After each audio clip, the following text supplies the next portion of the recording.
आपको आपके बीच में देखकर बड़ी खुशी महसूस कर रहा हूं। भाई जिग्नेश और सभी मंच पर जो सम्मानीय साथी हैं जिन्होंने पूरी तरीके से इन दलित वाला जो सोच है और आने वाला समय में हमारी क्या लड़ाई है, किस प्रकार का आज माहौल है, उसके बारे में जो बातें रखी, उन बातों का समर्थन करते हुए मैं राजनीतिक पार्टी से जरूर हूं, पर मेरी राजनीतिक कारकिर्दी 4 सालों की है। वो रंग है 4 सालों का है, पर उससे भी बड़ा 26 सालों तक संघर्ष का साथी रहा हूं।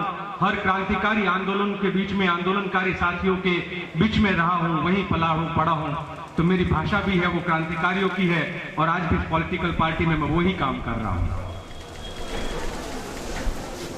आज 9 अगस्त है और यही दिन अंग्रेजों भारत छोड़ो का नारा इस देश में दिया गया।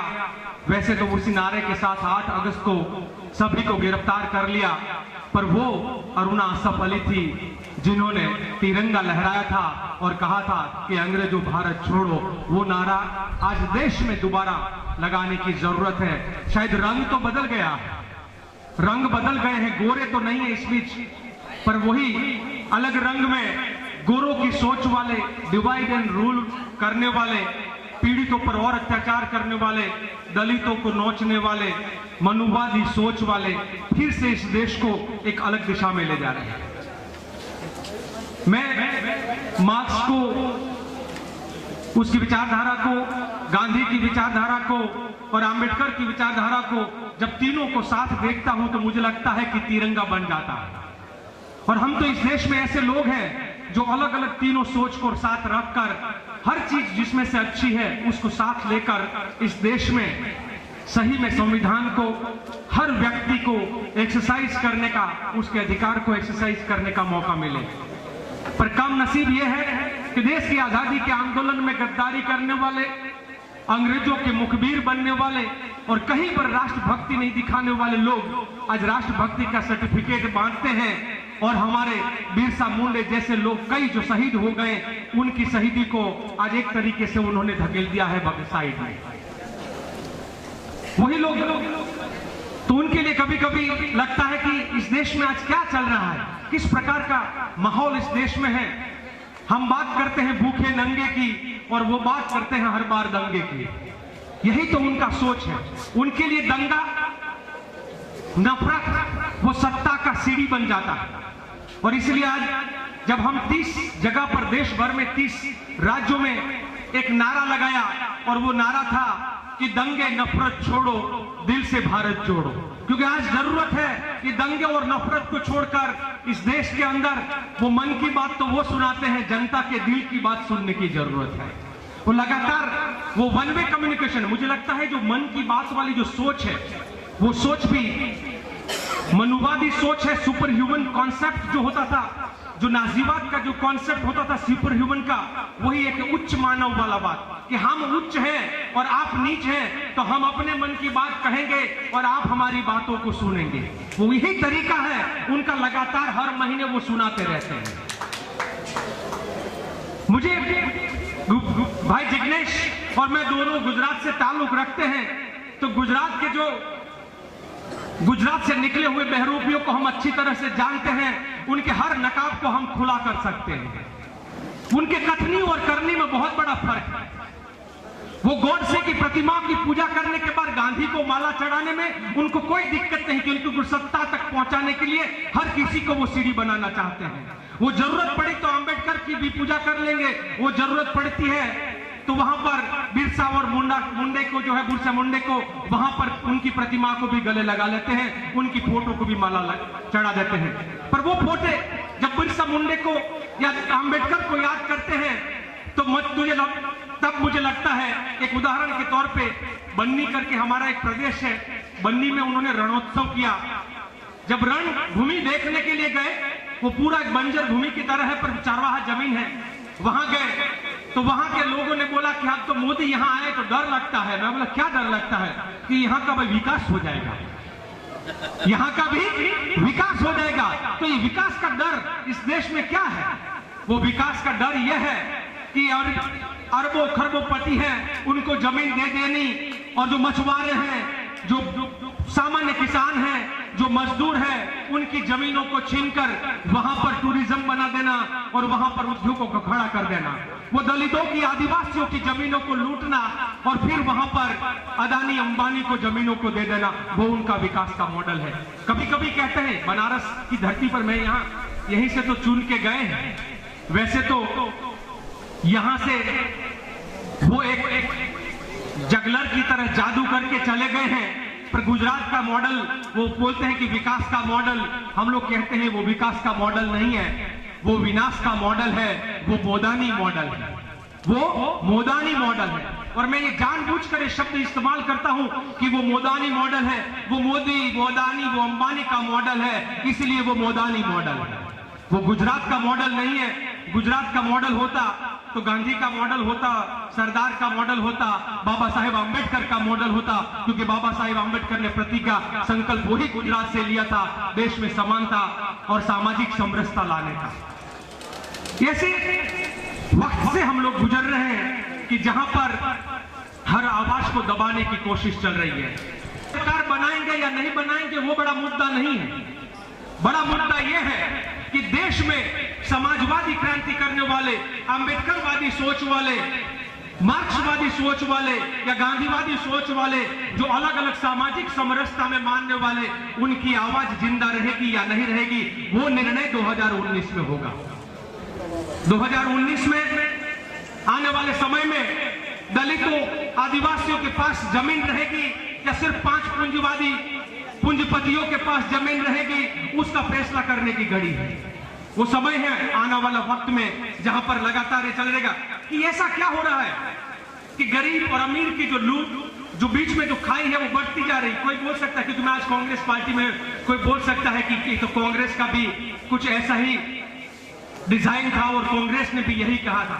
पर मैं कहूंगा कि कांग्रेस का हो या कोई और पार्टी हो, देश भर में बीच में वाजपेयी भी आए थे, भाजपा थी, पूरी तरीके से एक राइटवादी, पूरा राइटिस्ट सोच वाले लोग, जमनेरी सोच हम लोग जिनको बोलते हैं वो वाले थे, फिर भी देश में ये दहशत नहीं थी।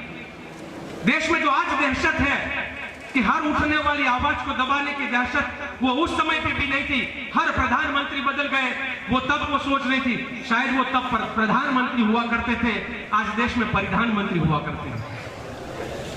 तब हमारे यहाँ पर प्रधानमंत्री होते थे, वो जो गरिमा को नीचे गिराया है, वो संसद का भाषण में जब सुनता हूं तो लगता है पहले संसद में हर विपक्ष हो या प्रतिपक्ष हो या कोई भी हो, हर आवाज को सुनी जाती थी। आज सिर्फ ये है कि जब भाजपा और भाजपा के अभी के जो मुखिया है, खास करके भाई नरेंद्र भाई और शाह, एक नाव और एक शाह मिलकर जो आज सत्ता का नशा बना हुआ है, वो नशा ऐसा चढ़ा हुआ है कि वो ये कहते हैं कि जब हम बाहर पब्लिक के बीच में कहें कि बच्चियों को नोची जाती है तो उनकी बातों को सुना जाए, बलात्कार की बातों को सुना जाए, पर वो जब सत्ता में आते हैं तो फिर वो बोलते हैं क्या ये सही है हमारी बहन बेटियों की बात हम संसद के बीच में करें और गरिमा को नीचे गिराएं?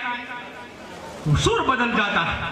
वो जब बाहर होते हैं तब कुछ एक बात होती है और वो जब सत्ता में होते हैं कुछ और बात होती है, कि लगातार जो है उनकी दोहरापन वाली बात है, दो रंग वाली बात है। बहुत साथियों को तो कभी कबीर की जगह पर है, कभी कबीर गुजराती में हमारे वहां पे हम लोग उनको बहुत याद करके कहते हैं, कभी कबीर ने कहा है दो रंगों का विश्वास न करें। दो रंग का मतलब होता है समय पे रंग बदलने वाले, समय पे भाषा बदलने वाले, समय पे अपना इरादा बदलने वाले। 2013 और 14 में उन्होंने जो भाषण किया था, जो वादा किया था, और आज जो भाषण कर रहे हैं वो बहुत बहुत अलग है। उन्होंने रंग बदल दिया है, तो इसीलिए उनका झंडा भी तो दो रंगा है। तो इसीलिए हम लोग आज नारा लेकर देश भर में निकले थे। देश में 30 जगह पर तिरंगा मार्च किया और हम लोगों ने नारा लगाया था, देश का झंडा तिरंगा, अब नहीं चलेगा दो रंगा। ये सोरंगी सोच है, ये दो रंगा वाला दो रंगापन है, अब नहीं चल सकता है। तो आने वाले समय में उन दो रंगों के साथ मिलकर लड़ना है। हो सकता है कोई नीले में मानने वाला हो, कोई पीले में मानने वाला हो, कोई लाल में मानने वाला हो, कोई हरे में मानने वाला हो, जो भी रंग हो, पर सब रंग अगर मिलाते हैं तो देश का झंडा तिरंगा बनता है। इसीलिए तिरंगी सोच के साथ इस देश में एक और लड़ाई की जरूरत है। ऐसा क्या है बार बार रिजर्वेशन के खिलाफ कभी मोहन भागवत कुछ बोलता है, फिर प्रधानमंत्री कुछ और बोलता है। फिर अमित शाह कुछ और बोलते हैं। मुझे लगता है कि उनको जब जब ऐसा लगता है कि रिजर्वेशन वाली बात को खत्म करना है, दलित और आदिवासी और ओबीसी और पिछड़ों के अधिकारों को खत्म करना है, तो वो बात को बार बार चर्चा में लाना जरूरी है। और वो चर्चा में लाके वो दोबारा उछालना चाहते हैं। करना चाहिए उनको काम उसका इम्प्लीमेंटेशन का, उसकी जगह पे सिर्फ वो चर्चा करते रहते हैं। अभी एट्रोसिटी बिल वाला बात क्या जरूरत थी, क्यों लाना पड़ा, क्यों चर्चा की जरूरत पड़ी? ये यही सोच है उनकी, ये मनुवादी सोच, ये अलग प्रकार की एक सोच, उच्च मानव वाली जो सोच, वो सोच कहती है कि किसी भी तरीके से इस एट्रोसिटी एक्ट को कमजोर किया जाए, इसीलिए वो बार बार उसको चर्चा में भी ला रहे हैं। मुझे लगता है उसके लिए संगठन के साथियों को थोड़े समय के लिए कुछ पॉलिटिकल पार्टियों के साथ के मतभेद भी भूलकर एक फांसीवादी ताकत के सामने एकजुट होकर हमको लड़ने की जरूरत है। देश में फिर से वो एकलव्य वाला प्रथा, मैं जब जब स्कूलों के बारे में सोचता हूं, मैं नाफरे करके एक शिक्षा संगठन, शिक्षा के अधिकार के आंदोलन का जनरल सेक्रेटरी देश में रहा, जो राइट टू एजुकेशन में मानने वाला।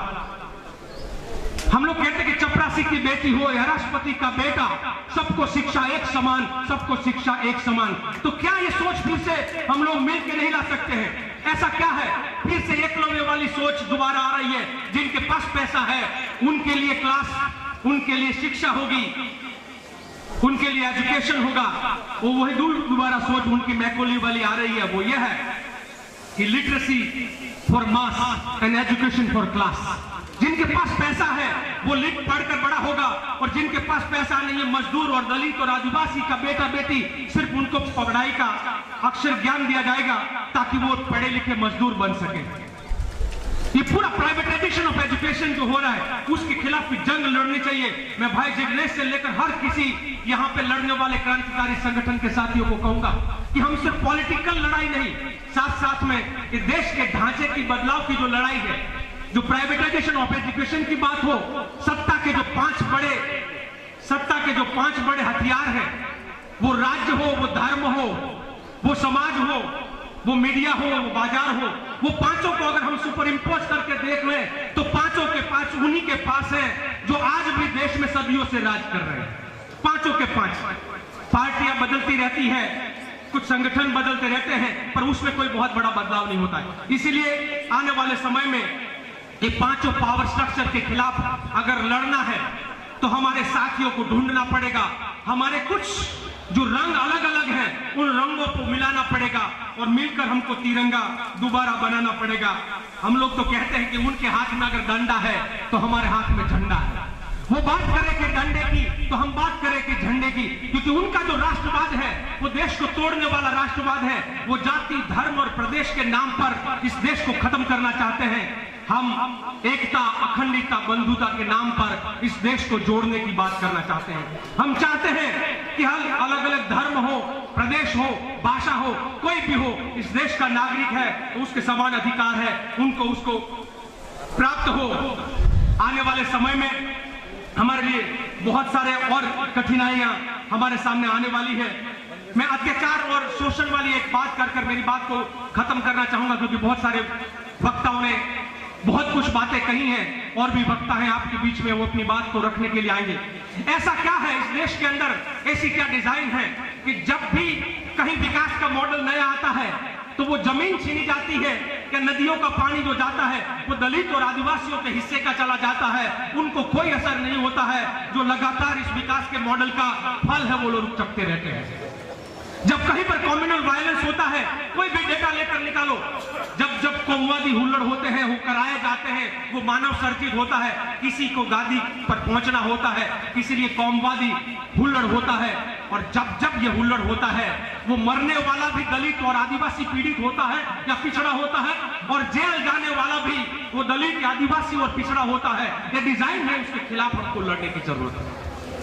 और जब तक हम लोग मिलकर इस सोच के, मैं कभी कभी हैरान होता हूं, दुखी होता हूं कि अगर मैं अम्बेडकराइट हूं, अगर मैं लेफ्टिस्ट हूं, अगर मैं गांधीयन हूं, तो मैं गॉडसे की सोच वाले, मनुवादी सोच वाले और सुपर ह्यूमन कॉन्सेप्ट में बिलीव करने वाले आरएसएस और भाजपा के साथ में कैसे खड़े हो सकता हूं? ये सभी को हमको मिलकर सोचने के लिए, हो सकता है difference of opinion political party के साथ आपको जो भी कोई परेशानी हो, मुझे भी परेशानियां हो सकती है, तो आने वाले समय में हमको बड़े दुश्मन के साथ अगर लड़ना है तो मिलके हम लोग लड़ेंगे। और मैं लास्ट में अपनी बात इतनी कहूंगा कि राष्ट्रवाद और राष्ट्र प्रेम जो दो चीज है उसको हमको अलग करने की जरूरत है।